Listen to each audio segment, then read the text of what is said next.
আমি একটি হাদিসের খুব প্রেমে পড়ে গেছি।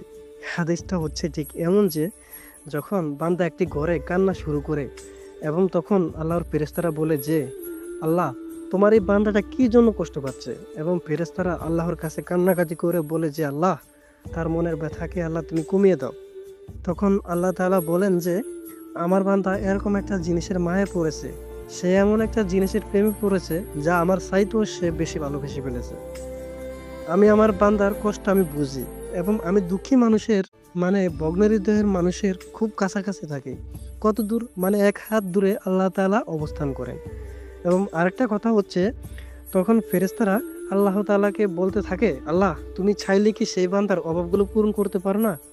তখন আল্লাহ তাআলা বলেন, আমি ওয়াদা করতেছি যে আমার বান্দা তার জীবন থেকে যে জিনিসটা সে হারিয়ে ফেলেছে তার থেকেও অধিক উত্তম জিনিস আমি তাকে দেব, যা দেখে মানুষ বিস্মিত হয়ে যায়।